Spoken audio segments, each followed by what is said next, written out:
నమస్తే, నేను Ashok Kumar. Welcome to our channel. ఈరోజు ఒక శుభవార్త అంటూ చెప్పే ప్రయత్నం చేస్తాను. శుభవార్త అనేదానికంటే అంటే ఎవరి జీవితాల్లో వాళ్ళు ఉంటారు కాబట్టి ఒక ఇన్ఫర్మేటివ్ విషయం అనమాట. ఇతను ప్రకాష్ ఏఆర్ కానిస్టేబుల్. ఇతన్ని గతంలో దాదాపు 2022లో అనుకుంటాను జగన్మోహన్ రెడ్డి గారి ప్రభుత్వంలో ఈయన నిర్దాక్షిణ్యంగా విధుల నుంచి తప్పించేశారు, సస్పెండ్ చేసేశారు. ఎందుకురా అని మనం లోతుగా పోయి పరిశీలించి చూస్తే ఆ రోజున దాదాపు 23,000 కోట్ల రూపాయలు పోలీసు వాళ్ళకి బాకీ ఉన్నాడు జగన్మోహన్ రెడ్డి గారు. అంటే ప్రభుత్వం తరఫున వీళ్ళకి ఏదైతే రావాల్సి ఉంటుందో ఆ ఫండ్స్ అన్ని పెండింగ్ ఉన్నాయి. అందుకు ఏదైనా సరే ఒక అడుగు ముందుకేయాలని ఎవరో ఒకరు అనేటువంటి ఆ ఒక్క వ్యక్తే ప్రకాష్ అనేటువంటి ఈ పోలీసు. ఈయన ఏం చేశాడు, జగన్మోహన్ రెడ్డి గారు ఆ రోజున అనంతపురం పర్యటనకు వస్తూ ఉంటే ఆ రోజున సేవ్ ఏపీ పోలీస్ అనేటువంటి ప్లకార్డును ప్రదర్శించాడనమాట. అదే ఆయన చేసింది ఏదైనా తప్పు ఉన్నదంటే భారతదేశంలో అంబేద్కర్ గారు ఇచ్చినటువంటి రాజ్యాంగం ఏదైతే ఉంటుందో దాన్ని అనుసరించి right to freedom of expression అనేది ఆ పదజాలం ఏదైతే ఉందో దాన్ని రకరకాల రూపాల్లో చూపిస్తూ ఉంటారు. కొంతమంది ఫ్లెక్సీలు వేస్తారు, కొంతమంది ప్లకార్డులు పట్టుకొని వాళ్ళ బాధలు చెప్పుకుంటారు. అంటే గాంధీ మార్గంలో ఈయన ఆ రోజున ఏదైతే ఆ ప్లకార్డు ప్రదర్శించారో అదే తప్పు అయిపోయిందనమాట. యావత్ రాష్ట్ర పోలీసుల తరఫున ఆయన ఆ రోజు మాట్లాడడం, ఆ రోజు ఆయన నిరసన వ్యక్తం చేయడమే నెంబర్ 1 తప్పు అయిపోయింది. పాపం ఆయనకి ఆయన కుటుంబానికి పెద్ద శిక్షగా తయారైపోయింది. అందుకు జగన్మోహన్ రెడ్డి గారు ఒక సాదాసీదాగా ఒక బేసిక్ ఎగ్జాంపుల్ చెప్తా. ఆయన పార్టీకి సంబంధించినటువంటి ఒక హ్యాడ్ కోర్ వైసీపీ ఒక నాయకుడు మద్యంలో ఇది బాగలేదు, ఆ రంగు నీళ్ళని కలుపుతున్నారని చెప్పి ఒక వీడియో చేసి ఆ మద్యం తయారీ విధానం పైన ఆయన ఒక మాట మాట్లాడితే 2 రోజులు ఆ వైసీపీ కార్యకర్త కనపడకుండా పోయినాడు. దాన్ని బట్టి అర్థం చేసుకోవచ్చు, పాము తన పిల్లల్ని తానే చంపుకుంటుంది అని మనం ఎట్టయితే అంటామో, తన పిల్లల్ని తానే చంపుకునేప్పుడు ఇంకా పక్కన వాళ్ళు ఎందుకు ఇది ఆ పాము కాట్లు. ఆ విధంగా జగన్మోహన్ రెడ్డి గారు సహజంగా ఆ యుగోతో ఉండేటువంటి మనిషి కాబట్టి అలా ఈయన ప్రదర్శించడం, ఆ ప్లకార్డ్ ప్రదర్శించడంతో అక్కడ రూపకల్పన చేశారు. ఈయన ఇంకా ఆల్మోస్ట్ ఎలిమినేట్ చేసేంత రేంజ్కు తీసుకెళ్ళిపోయినారన్నమాట. అంటే ఒక అంత చదువుకొని అన్నేళ్ళు కష్టపడి పోలీసు ఉద్యోగం తెచ్చుకొని భార్య బిడ్డలకి తోడ్పాటుగా ఉండాల్సినటువంటి ఆ సమయంలో ఆయన్ని ఆ విధుల నుంచే బయటికి పంపించేసినప్పుడు ఆయన యాడిపి పని చేసుకోవాలా, ఆయన కుటుంబం ఎంత క్షోభపడి ఉంటుంది, వాళ్ళ తల్లిదండ్రుల పరిస్థితి ఏంది, నరకయాత్ర అనుభవించాడనమాట. ఏది ఏమైనా కూడా కూటమి ప్రభుత్వం ఇచ్చిన హామీలు అమలు చేస్తుంది, ఇవ్వనటువంటి హామీలు కూడా అమలు చేస్తూనే ఉంది.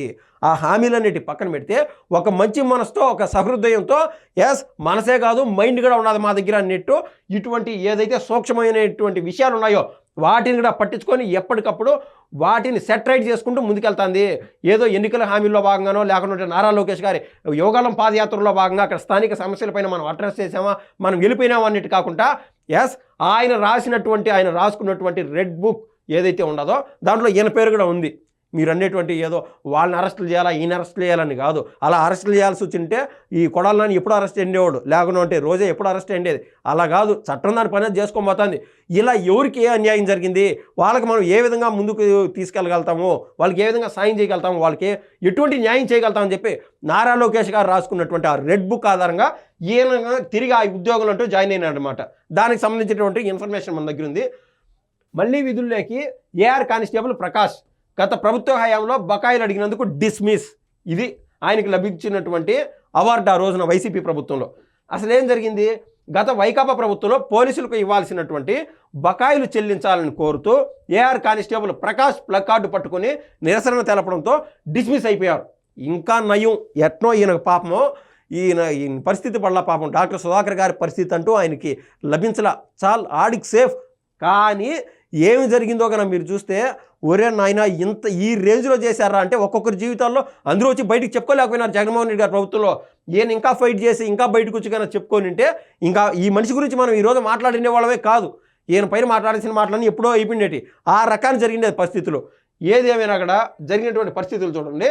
డిమాండ్లను అడిగినందువల్లనే అప్పటి సర్కారు డిస్మిస్ చేసిందని భావించిన కూటమి ప్రభుత్వం ఆ ఉత్తర్వులను రద్దు చేసి తిరిగి విధుల్లోకి వచ్చేదానికి వీలుగా ఆదేశాలంటూ జారీ చేసింది.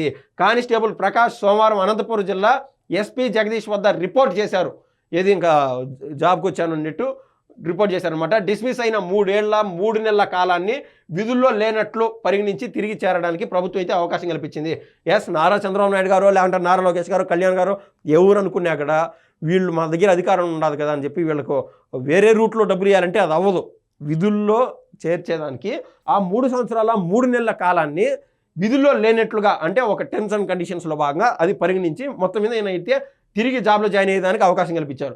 ఇంకా 2022 జూన్ 14న అప్పటి ముఖ్యమంత్రి జగన్ శ్రీ సత్యసాయి జిల్లా చెన్నై కొత్తపల్లి పర్యటనలోకి వచ్చినప్పుడు కానిస్టేబుల్ ప్రకాష్ అనంతపురం జిల్లా పోలీసు కార్యాలయంలో సేవ్ ఏపీ పోలీస్ నినాదంతో నిరసన తెలిపారు.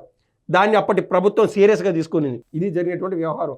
గతంలో సదర్ కానిస్టేబుల్ ఎదుర్కొన్న ఓ కేసుపై విచారణ చేసి నేరం రుజువైనట్లుగా పేర్కొంటూ అప్పటి ఎస్పీ ఫకీరప్ప ఈయన పేరు కూడా ప్రసిద్ధిగాంచిందన్నమాట. ఆ కాలంలో అనంతపురం వేదికగా 2022 ఆగస్టు 25న ఉద్యోగం నుంచి డిస్మిస్ చేసేశారు. అంటే జగన్మోహన్ రెడ్డి గారు ఏది చెప్తే వీళ్లకు రాజ్యాంగంలో భాగంగా మా పని మాది, ప్రభుత్వంతో మాకు సంబంధం లేదన్నట్టు వీళ్ళ పనులు వాళ్ళు చేసుకోరు. అధినేత ఏది చెప్తే అదే, లేదంటే ఇంక వాళ్ళ ఉద్యోగాలు కూడా ఉండవు కదా. దీనిపై బాధిత కానిస్టేబుల్ పోరాటం చేసినా ఉపయోగం లేకుండా పోయింది. దీనిపై అప్పట్లో చంద్రబాబు నాయుడు సహా తెదేపా నాయకులు స్పందించారు. చిత్రహింసలు అయితే ఎదుర్కొన్నాను అని చెప్పి కానిస్టేబుల్ ప్రకాష్ అంటూ ఆయన ఈరోజు తృప్తిగా ఓపెన్గా చెప్పుకోగలుగుతాడు. ఏంది విషయము? గత ప్రభుత్వ హయాంలో రాష్ట్రంలో పోలీసులకు రావాల్సిన బకాయిలు 23,000 కోట్లు ఉండేవి. వాటిని చెల్లించాలని అడిగిన కారణంగానే నన్ను, నా కుటుంబాన్ని చిత్రహింసలకు గురి చేశారు. గత ప్రభుత్వం నాపై అనేక కేసులు బనాయించి విధుల నుంచి డిస్మిస్ చేసింది.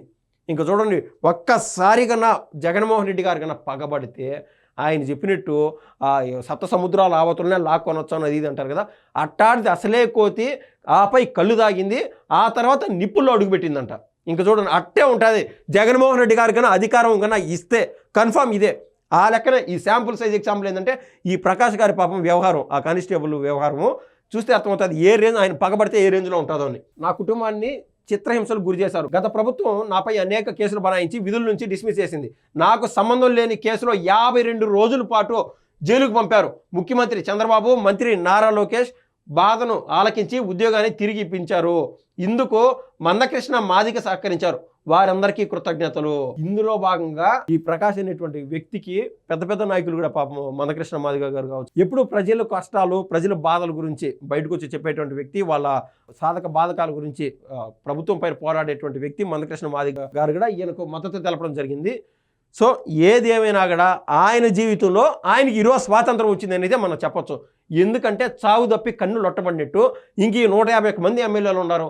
వీళ్ళు పోయేది ఎప్పుడు? మన జీవితం తిరిగి నా లైఫ్లోకి నేను వచ్చేది అసలే చీకటి అంటారు కదా, ఆ రకాన ఆయన జీవితం అంతా చీకటి అలుముకొనింది. దాని నుంచి బయటపడ్డాడు ప్రకాష్ అనేటువంటి కానిస్టేబుల్. ధన్యవాదాలు.